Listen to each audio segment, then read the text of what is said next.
Ісус живе, ще доживея у добро, щоб Ісус не све. Тебе страх, Ісусе знав, ти бъдеш какво знаеш, има смисъл в този живот, защото ти си жив. Щом Исус живее,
за едни момчета, които вчера отидоха в ЕПЦ Гиген, в църквата в село Гиген и направиха хубави неща, чистиха хора, подготвиха и така нататък.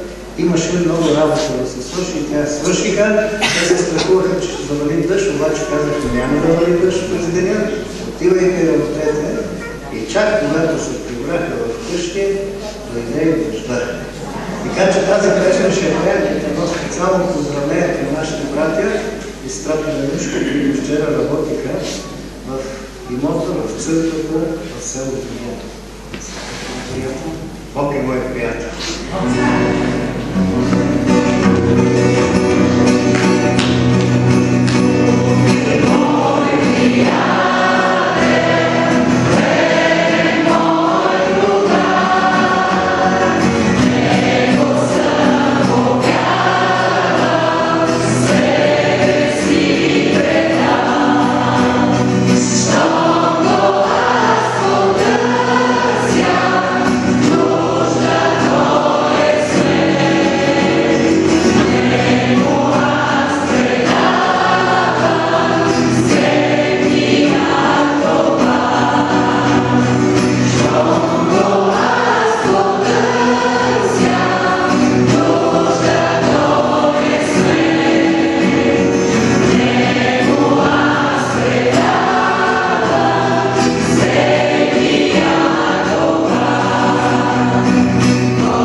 Небесни Отче, много те молим, Господи, знаем, че живеем в последно, силно и тежко време.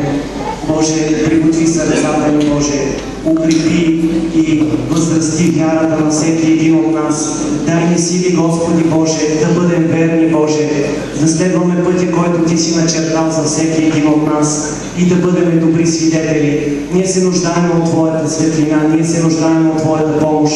Имаме нужда от Твоя съвет. Моля Те, бъди близко до нас. Моля Те, служи ръка върху семействата ни, върху близките, най-близките до нас хора, Боже. За тях Те молим. Допусни ги, Боже. Благослови ги. Благодарим, че винаги си бил близко до нас и си не пазил си ни, Боже. Още когато не сме знаели за Теб. Още когато не сме Те познавали, Господи. Ти си бил до нас. Ръката Ти е била върху нас. Благодарим за тая любов. Благодарим за тая грижа. Боже, наистина думите, Господи Боже, са недостатъчни, за да изразим, Боже, всичко това, което Ти правиш за всеки от нас. Благодарим за тая любов, Боже. Бъди благословен.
към Теб, Боже.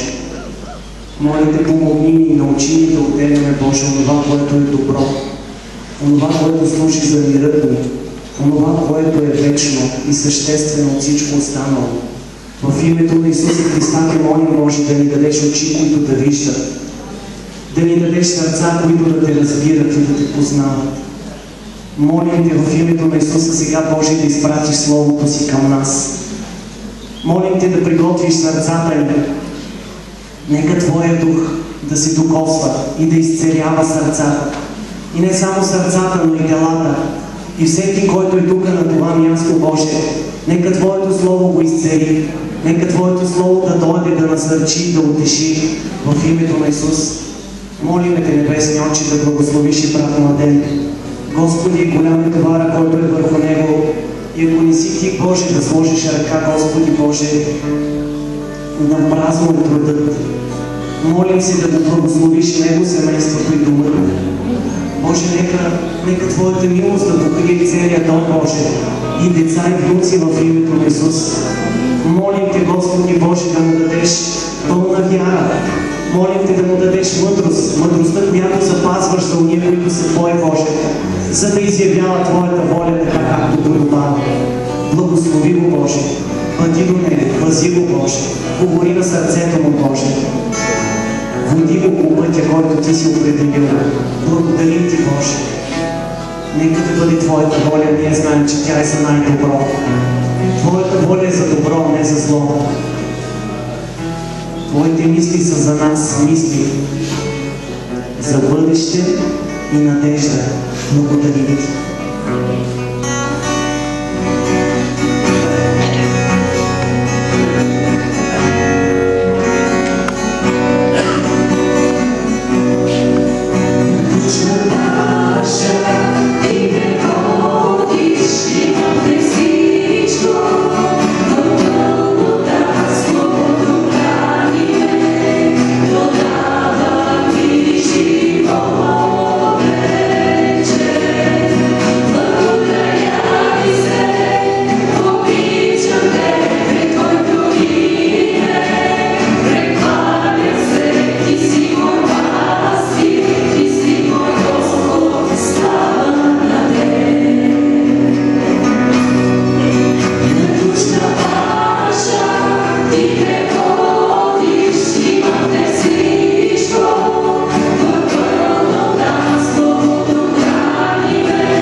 Слава на Бога! Нека да се изправим всички, да чуем Божието Слово, върху което ще разсъждаваме. Ще прочета от Евангелие от Матея, 20 глава, от 20 до 28 стих.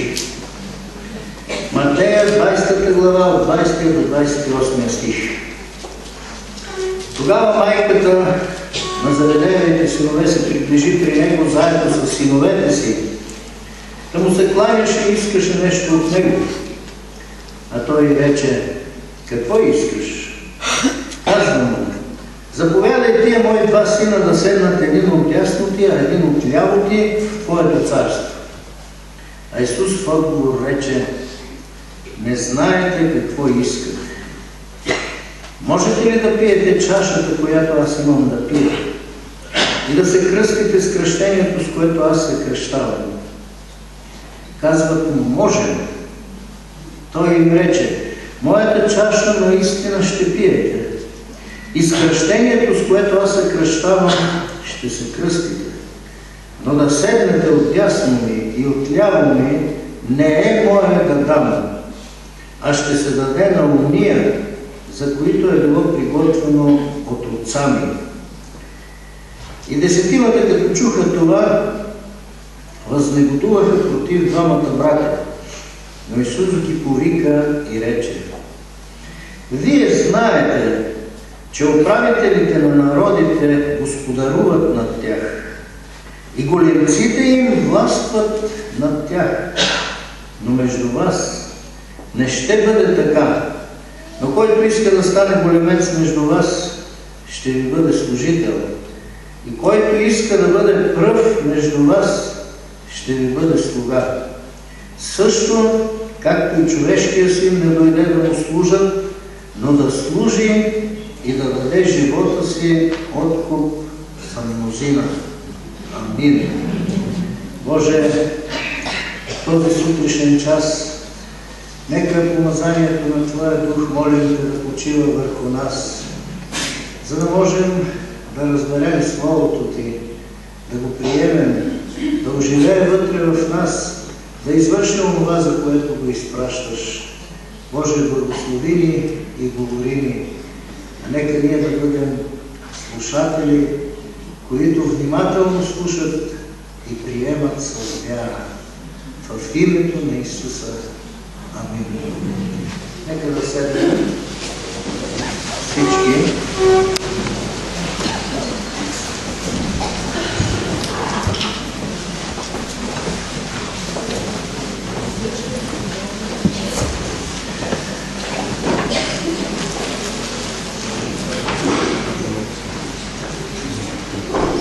И така, любезни брати и сестри, четем нещо, което много пъти е четено, много пъти е разсъждавано върху него. И много пъти са припомняни тези истини, че който иска да стане пръв, нека да стане последен. Така ще го заглавим и нашата проповед. Основният принцип на всичко това, което ще търсим в Божието Слово, е този. Ако искаш да станеш пръв, тогава стани последен. Какво означава това? Знам, че почти всички се досещат какво означава това, но аз искам, като слушаме, да се молим, да оживее това Слово в сърцата, защото ние много неща знаем от Словото, но не всичко е оживяло вътре в нас до такава степен, че наистина да ни промени. Затова трябва да искаме от Бога. Да, ако искаш да станеш пръв, тогава стани последен. Как така? Веднага може да каже някой. Ами, ще се опитваме да го разберем. Пътят към върховете на планините, откъде започва? Моля? Пътят към върховете на планините започва от низините. Вярвам, че всеки един ще се съгласи, защото не можеш да се изкачиш или да застанеш на върха на планината, без да си тръгнал отдолу, от низините и стъпало по стъпало, крачка по крачка да вървиш нагоре. Най-високият връх в света е Еверест или Чумулунга, както му казват. И знаете, там стотици, да не кажа хиляди алпинисти през тези години са се отправили към най-високия връх на планетата. Някои от тях дадаха живота си, дори не се знае къде са погребани в ледовете и в снеговете. Но за да се изкачат на този най-висок и опасен връх, те е трябвало години наред да тренират и да тръгват от низините към по-малките върхове, към по-големите, докато най-после да отидат там. Няма друг път към върха, освен пътят от низините. Разказват, че в Япония, ако един милионер или ръководител на фирма има син, който или дъщеря, които искат да оглавят фирмата след време, да наследят баща си, минавали по стълбицата от най-ниското място, за да дойде ден, когато да се изправят заедно с баща си в тази фирма. Първото нещо, което правили, било да мият тоалетните. И там се наблюдава тяхната работа, как я вършат. След това започнали портиерските длъжности, след това започнали в регистрацията и информацията, след това стъпка по стъпка минавали през всички нива на обучение. Докато най-после бащата, президента на фирмата, вече имал увереност, че те могат да поемат заедно с него. И така е и в живота. Защото всеки връх в живота изисква да почнеш от най-ниското място. Ако бъдеш спуснат с парашут на най-високото място, ще се подхлъзнеш и ще слезеш отново до най-ниското място. Така че на Чумбулунга парашутисти не могат да се изкачат. Или ще ги отвее вятъра, или някоя лавина ще ги помете. Тръгва се стъпка по стъпка към върха. В духовния живот и служение пред Бога важи същия принцип. Господ Исус Христос ясно посочи тази истина на учениците си. Ако искаш да бъдеш пръв, трябва да станеш последен. Ако искаш да станеш големец, както той казва, големците в света, трябва да станеш слуга на другите. За съжаление, можем да кажем, че големците в света не са минали по този път. За съжаление, ще кажем. Защото, ако бяха отишли да ровят кофите за буклук и да търсят там нещо за прехрана, ако бяха спали поне една нощ на пейките в града или под мостовете, ако бяха гладували поне няколко дена, биха разбрали хората, които живеят в такава немотия. И ние го казваме така, защото е така в живота и ние го виждаме. Чужденците, които идват в България, съм гледал как снимат душарите, които ровят в техните за буклук, за да ги представят там в техните църкви, в техните държави, когато отиват. Любезни брати и сестри, пътят към върха води от низините и сит на гладен не вярва, както казва хората. Не питай пътил, не питай старило, а питай пътило. Вижте, това са все житейски истини, които хората са ги изпитали в живота си.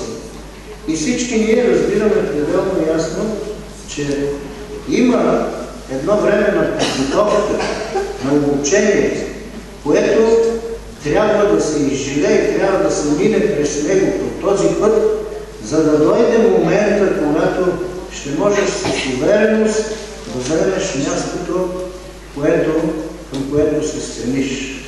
Но този път и това време се наричат пътя на страданието.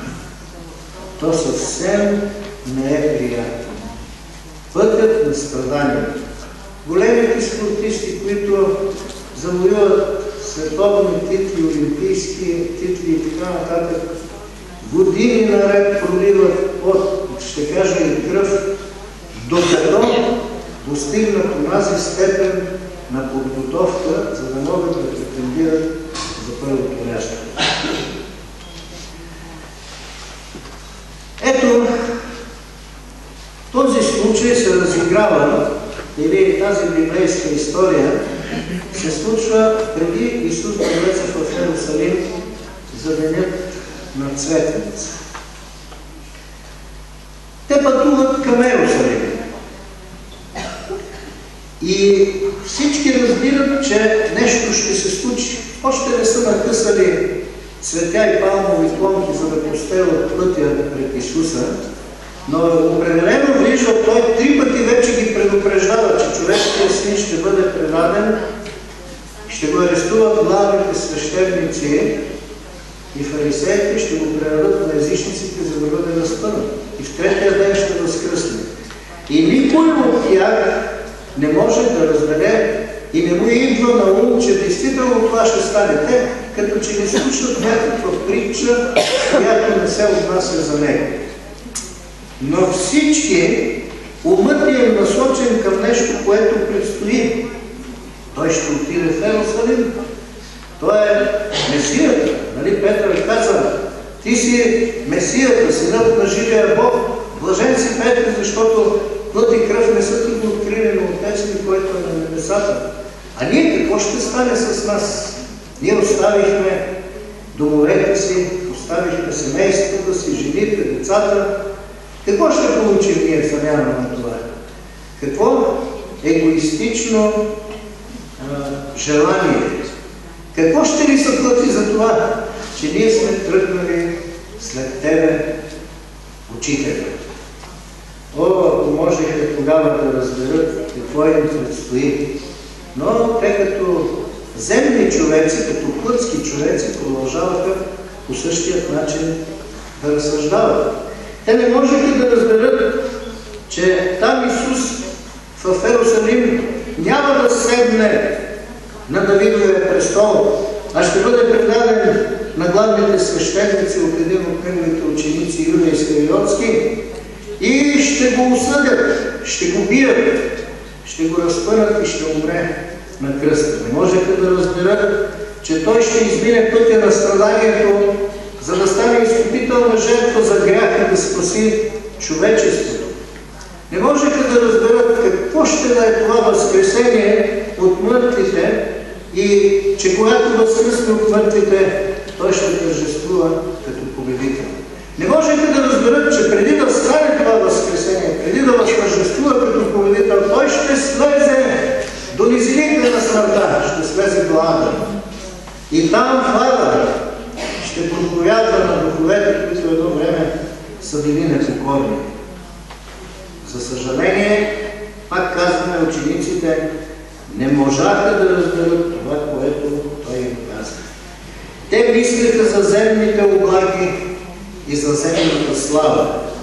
И това е тъжно свидетелство за човешката природа.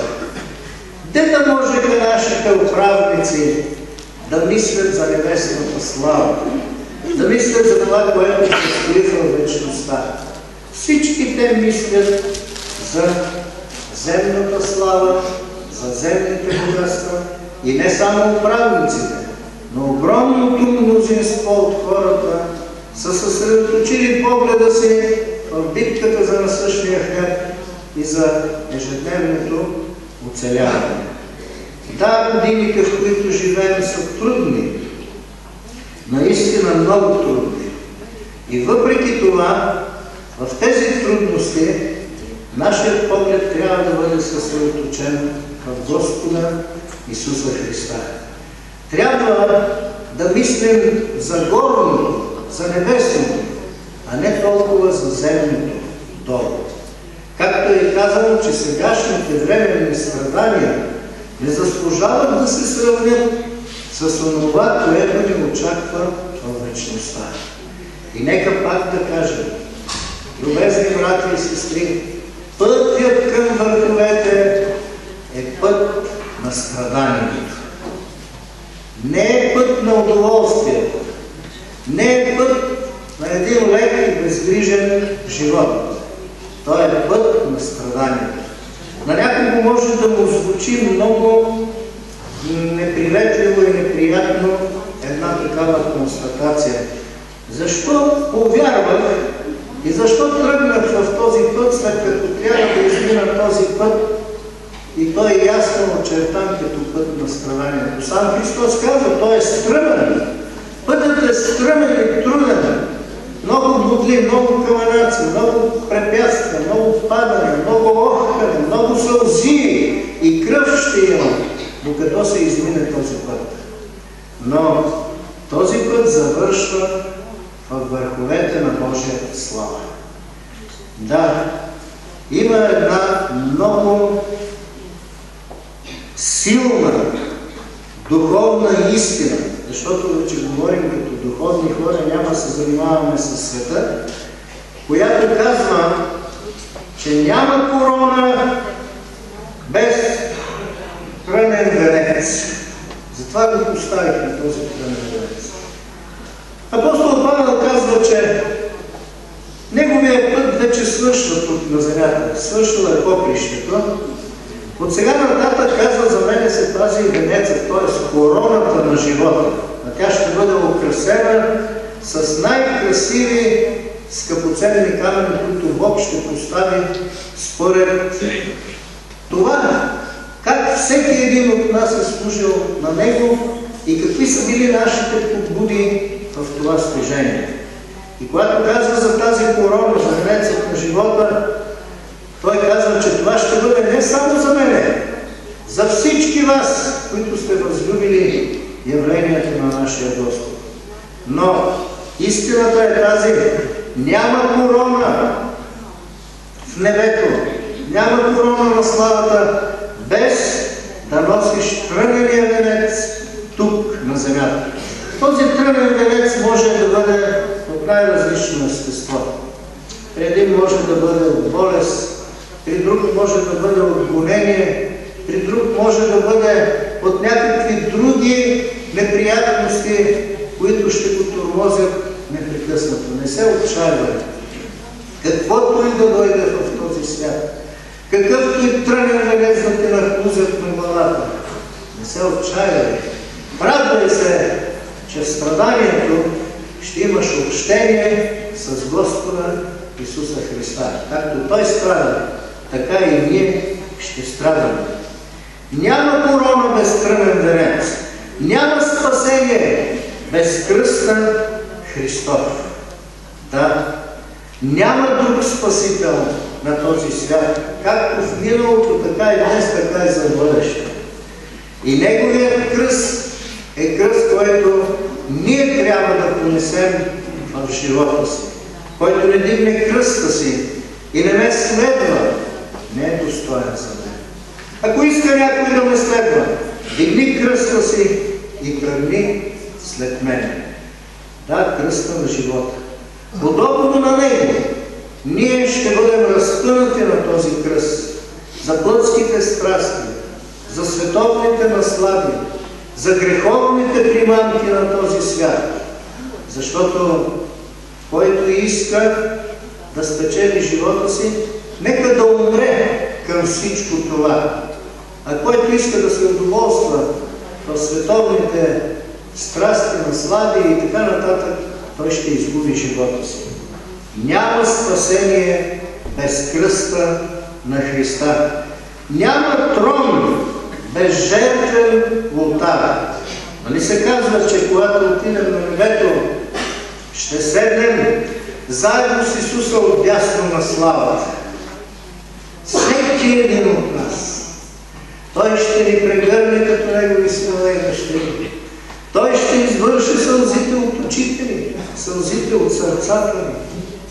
Нищо проклето няма да се спомни повече там. Каква перспектива, какво бъдеще ни очаква. Дори не можем да си представим като какъв ще бъде животът ни там, защото той е безкраен, няма да има край. Какво ще правим? Как ще бъде? Едно знаем, че ще гледаме непрекъснато славата му, ще се насипим от изгледът му. И винаги ще бъдем с Него. А какво ще правим? Ще го хвалим, ще го величаем и каквото Той каже, това ще бъде. Няма корона без трънен венец, няма спасение без кръста Христов, няма трон на небесата без жертвеният олтар. Затова казва: моля ви се, не се съобразявайте с света. Какво прави той, как живее, какво иска, към какво се стреми. Но вие представете телата си, казва, това, което си, в което живееш, като жертва, жива. Бог не иска никой да се самоубива и никой да бъде захван и да бъде положен на олтар. Жива жертва, като ваше духовно служение. И всеки един от нас има възможност Докато сме тук на тази земя да представи тялото си като жертва, жива, свята, благоугодна на Бога. Как? Ще каже някой. Ами много просто. Бяхме, Бог е мой приятел, с която песен поздравихме нашите момчета, хората в еврейско училище, които вчера бяха в Диген, защото сестра Ленушка се обади, двора е в такова състояние, че трябва някой да дойде да помогне да се почисти. И те се отзоваха. Ето това е една жертва. Те пожертваха вчера целия си ден да отидат там и да послужат. Друг път, по друг начин може да послужи на Бога. Начините са безбройни. Най-различни. Според нуждите на делото Божие, когато ние се отзоваваме в тях. Един може да бъде голям молител или голяма молителка, както каза моята внучка. Друг може други такива дарни способности, които Бог му е дал и чрез тях непрекъснато да реализира себе си в Господното дело. Друг може с парите си да помага, друг може с труда си да помага, друг може с дарбите си да рисува, да пее и какво ли не. Положете телата си в жертва, жива, свята, благоугодна на Бога, като ваше служение. Това е жертвения олтар. Затова ние казваме, не може да седне някой на трона в небесата отдясно на славата, ако тук на земята не е положил живота си, себе си, в жертва жива, свята, благоугодна на Бога, като наше духовно служение. И още една истина. Няма слава без страдание. Но защо така се случва в християнството? Постоянно ще говорите за страдание. Защо ли? По много причини.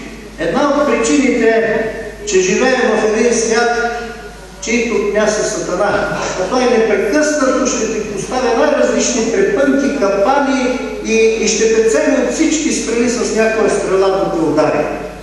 Някоя огнена стрела.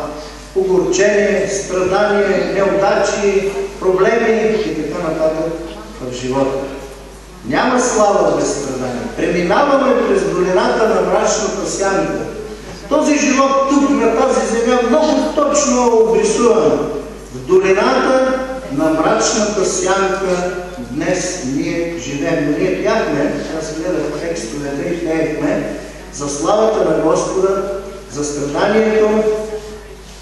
Дори и в долината на мрачната сянка, ако ходим, няма да се оплашим от зло, защото Ти, Господи, си с нас. И когато има сълзи, защото сълзите са израз на страдание, Той ги брои всяка една от тях и ги записва. Всяка една сълза е преброена. Всеки един стон,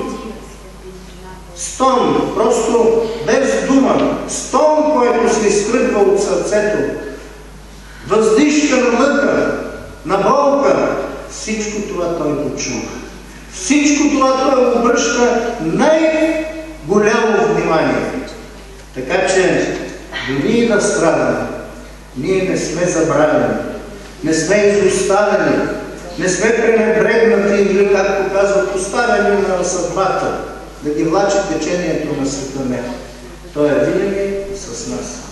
Но тези духовни истини са много важни и много определящи за нашия духовен живот. Затова, когато той отива по пътя към Ерусалим, учениците, които не разбират все още това, се надпреварват да си мислят и да се препират помежду си кой каква почет заслужава, като отидат там. Да, той ще отиде в Ерусалим и ние ще заемем почетни места. Един ще иска да бъде министър на финансите, друг ще иска да бъде министър на съкровището, друг ще бъде някакъв друг пост голям, а пък двама пък искаха да бъдат от двете му страни. Най-големите. Те ще бъдат заместник премиери там. Така да е. Те ще бъдат на втора линия след него. Какви жалки и тъжни човешки желания. Исус трябваше да им обясни, че Неговото царство не е царство тук, на тази земя. И че това, което искат, те не знаят какво искат. Той им зададе въпроса: можете ли да пиете чашата, която аз имам да пия? Те веднага казаха: да, можем. Те може би си мислеха там на банкета, големите чаши с най-отбрани вина, питиета, как ще се... на здраве ще се чукат, ще пият, ще ядат и така нататък. Те не можеха да разберат това нещо. Ще пием тази чаша, ще я пием. Благодаря. Благодаря. Но те не знаеха, че тази чаша е много горчива. И действително те щяха да пият тази чаша. Щяха да я пият. Само, че не знаеха колко горчива е тя и че няма да бъдат на някакви банкетни зали и на тържества и на пиршества, а ще бъдат по затворите, ще бъдат измъчвани, избивани, както през всички векове до ден днешен християните са преследвани и избивани. Можете ли да се кръстите с кръщението, с което аз се кръщавам? Защото той ще премине през смъртно кръщение на кръста Голготска. Да, можем. Да, ще пиете чашата, макар че не знаете каква е тя. Да, ще се кръстите с кръщението, макар че не знаете какво е това. Всички бяха избити. В най-големи страдания. Живи ги режеха с триони, паляха ги. Жив беше обран апостол Натанаил в Армения. Жив, закачен на кука и дран като Агне на Гергьовден. Така беше обран. Всички платиха с живота си и бяха истински мъченици за истинския Бог, за живия Бог.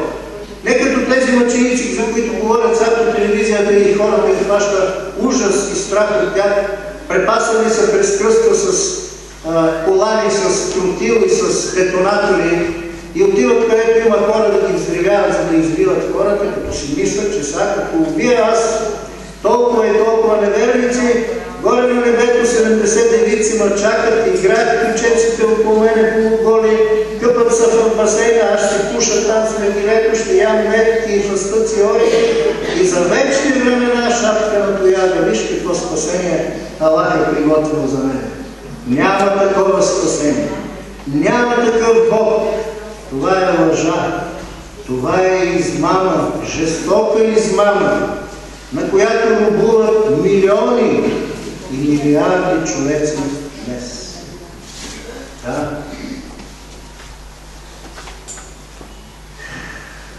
Да, всички те умряха като мъченици. Един единствен остана жив и това беше апостол Йоан, апостолът на любовта. Но той живееше като мъченик. Той живееше като мъченик. Ето това искаше Исус да им каже. Още една друга истина. Но да седнете отдясно ми и отляво ми не е моята дама, ще се даде на ония, за които е било приготвено от Отца ми.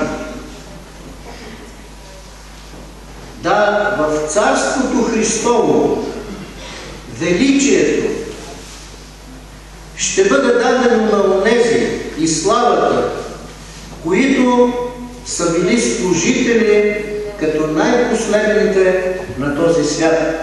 И десетимата, като чуха това, възнегодуваха против двамата брата. Но Исус отново им напомни. Вижте, той им казва, вие знаете, вие виждате, че управителите на народите господаруват над тях и големците им властват над тях. Защото в света Тези, които искат да бъдат управители, тези, които искат да бъдат големци, владетели и така нататък, първото нещо, което правят, те се стремят към властта. А би трябвало обратно да бъде. Първо трябва да служи. След това, въз основа на служението, да бъдеш одобрен и да бъдеш приет, за да управляваш. Но това е духовен принцип в християнството, в духовния живот, като християнин, а не в света. Да, величието на всеки един от нас се измерва със служението. Не да правиш велики дела, може и наистина и велики дела да правиш чрез силата на Святия Дух, защото има такава дарба. Но величието на едно служение се измерва с мотивацията, с подбудата, с която си го направил. И аз много пъти съм казал, и това ще кажа. Чистачката в една църква може да заеме много по-голямо място в Царството Божие от пастира или от другите така наречени лидери в кавички. Между другото искам да ви кажа, че тази дума хич не я харесва. Лидери има в света, лидери има в парламент, лидери има в министерство, лидери има в големите корпорации, фирми и така нататък. Но в църквата Христова какво има? Кажете ми. Служители, слуги. Нека и служители да остане за после. В църквата Христова има само слуги. Така че да слугуваме на Господа, това е привилегия, това е такава възможност, която хората, които не са посветени, които не са новородени, не могат да разберат. Те си мислят за лидерски позиции. Няма лидери в нашата църква.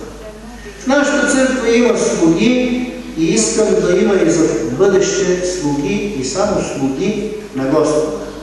Да се изпреварваме един друг, да служим помежду си, да се разбираме помежду си. Всеки, който се стреми към величие, трябва да стане слуга. Всеки, който иска да бъде пръв, трябва да стане роб.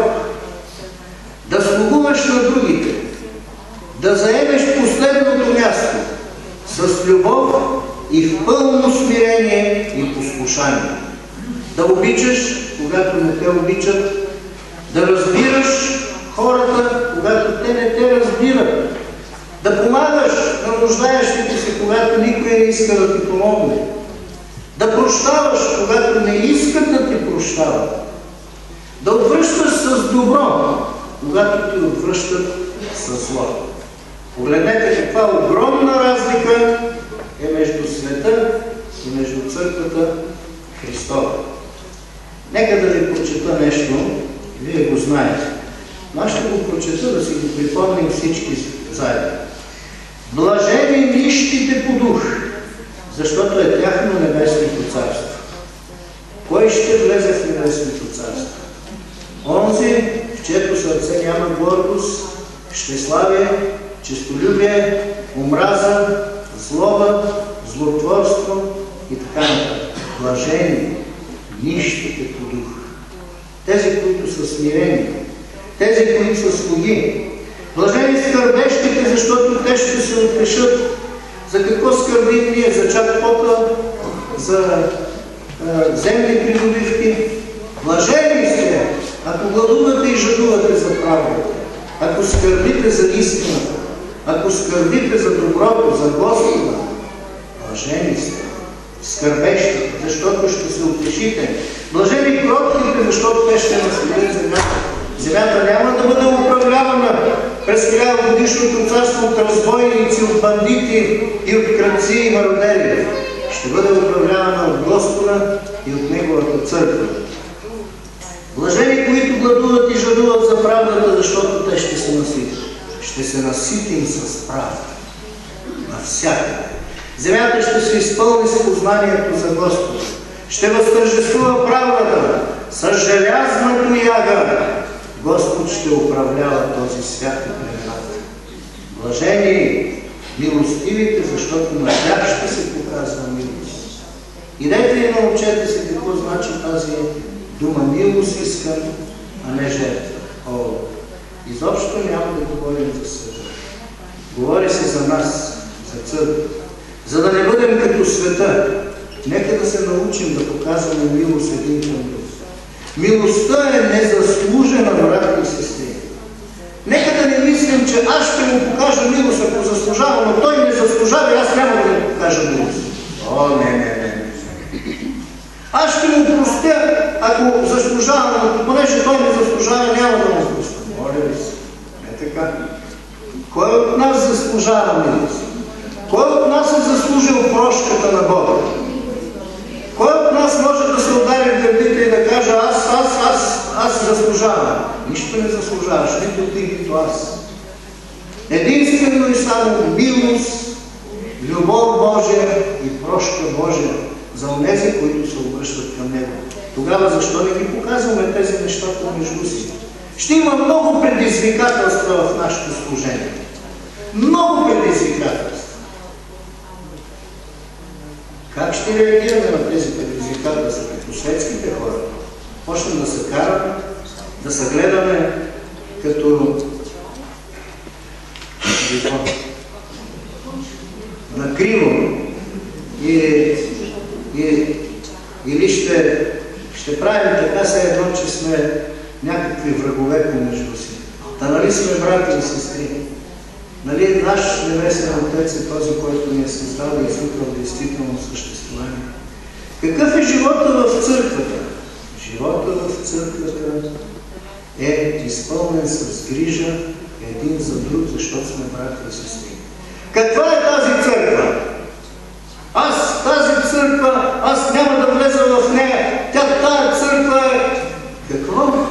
Каква е тази църква ли? Ще ти кажа. Веднага ще ти кажа каква е тази църква. Тази църква е такава, какъвто си ти. Чули? Тази църква е такава, какъвто си ти. Защото ако ти не можеш да разбереш, че това е църквата Христова, която е изкупена с Христовата кръв, и мислиш другите твои брати и сестри за някакви по-долни от тебе и недостойни за Божията милост, а само ти си достоен и задаваш такива предизвикателни въпроси, извинявай, не си добре. Не си добре, трябва да се замислиш.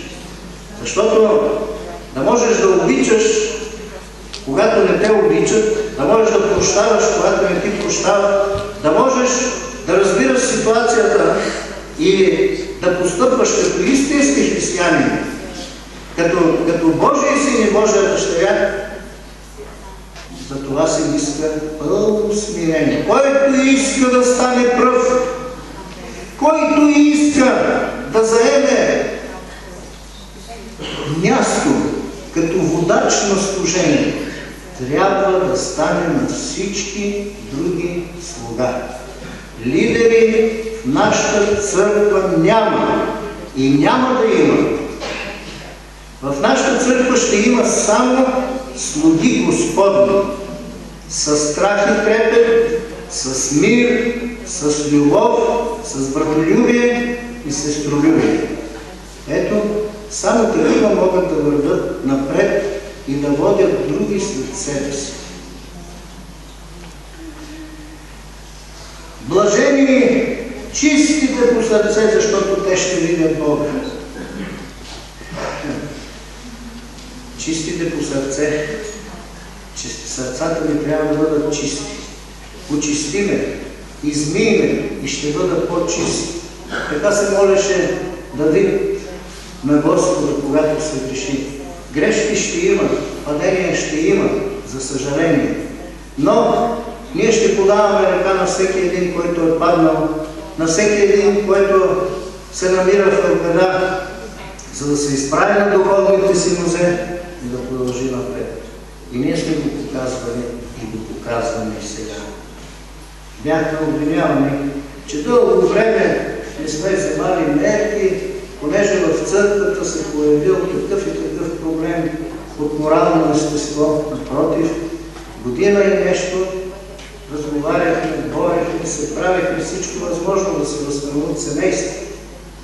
И когато вече видяхме, че това не става, тогава официално пред цялата църква постъпихме точно така, както казва Божието Слово. И то не, че някой ни е принудил, че ни е писал писма или че се обадил горе в съдното ръководство. Ние чакахме, защото искахме да видим възстановяване. И аз вярвам, че Бог, който е възстановител на развалини, ще извърши делото си до победен край. Но това е такъв момент, такъв етап, през който трябва да се мине. Преди 2 дена ми се обажда един брат, не го познавате. Преди 5 години по необясними причини напусна с църквата си нашия район. И отиде при едни апостоли, аз ги казвам апостоли в кавички, защото да се наречеш апостол, това означава да бъдеш един от най-големите страдалци. Макар че ние вършим апостолска дейност в нашата църква. Отиде при тия апостоли, които носеха златни синджири по вратовете си, които се возеха в джипове, които си бяха направили къщи като палати и 5 години пропиляват живота си там при тях. И ми се обаждат по телефона: брат Младене, аз съжалявам за тези 5 години. И казвам: да, имаш право да съжаляваш, но нищо. Важното беше, че ти можа през тези 5 години да видиш и да осъзнаеш такива неща, които по-напред не виждаше. Никой не ти пречеше по-напред да си стоиш на мястото, да си ръководиш църквата, да се развива църквата духовно, да укрепвате в духа, а вие хупнахте след човеци. И знам, че можете да цитирате и да посочите какво казва Божието Слово, когато човек гледа на човека или уповава на човека. Не уповавайте на човеци, не уповавайте на коне, не уповавайте на оръжие и на самолети, не уповавайте на богатство, не уповавайте на нищо от този свят. Нашето упование, нашият поглед трябва да бъде съсредоточен единствено и само в онзи, за когото пяхме. Спасителю мили, ние те молиме, ние викаме към Тебе, ние те чакаме, ние те желаем, ние купнеем за Тебе, да се наситим от изгледът. Блажени сте, ако ви гонят и ви хулят заради правдата, ако говорят нещо против вас, радвайте се и се веселете. Любезни брати и сестри, когато говорим за любовта Божия, тя най-добре се изявява чрез служението на нашия Господ Исус Христос. Когато говорим за служение в църквата, когато говорим за ръководители, дори не бих ги нарекал и ръководители, макар че според начина, по който работим, ние ръководим тези служения като служители, ще кажа: ние говорим за слуги. Ние говорим за слуги. Защото човешкият син дойде не да му слугува, а да служи. Бог от небето слезе и стана слуга, за да служи на падналото човечество, да пролее кръвта си за нас, да ни изкупи и да ни спаси. Какъв по-голям пример можем да дадем? Как трябва да бъде с всеки един от нас в църквата? Какво трябва да бъде служението ни? Какви трябва да бъдат взаимоотношенията ни? Ето, Господ Исус го доказа. Даде живота си заради нас. Припомняме си тези истини, защото често пъти ги забравяме. Както казват, силото ежедневие на живота ни грабва и ние тичаме в различни посоки, ангажираме с различни неща, бързайки и гоняйки задачите и забравяме. Който иска да стане пръв, нека да стане слуга. Няма корона на небето без тръдения венец. Няма спасение без кръста Христов и кръста на живота. Няма трон на небесата, на който да седнеш, без да си отишъл на жертвения олтар. Няма да видиш славата, без да минеш по пътя на страдания. Бог да ни благослови. Мили Боже, ние Ти благодарим за времето, което можахме да прекараме тук. Ето сега ще пристъпим към Господната вечеря, за да си припомним Твоите кръстни страдания. Всичко това, за което говорим тази сутрин, Отче, Святи Боже, Ти го понесе тук на този свят. Благодарим Ти, Исусе, благодарим Ти за всичко това. Помогни ни и ние, като се взираме в Твоя живот, живот на страдание, с който Ти извоюва спасението ни, като се взираме в живота на милиони по милиони мъченици, които положиха живота си на жертвеното олтар и умряха за Теб, да можем да се придобием мъдро сърце и така да правим и ние, защото Ти си ни призовал от тъмнина в светлина да бъдем Твои завинаги. А този път към небето е стръмен, труден, бодлив, каменист. Има много плач, сълзи, има и кръв по него, но завършва в славата. Амин. Да бъде Господи. Амин.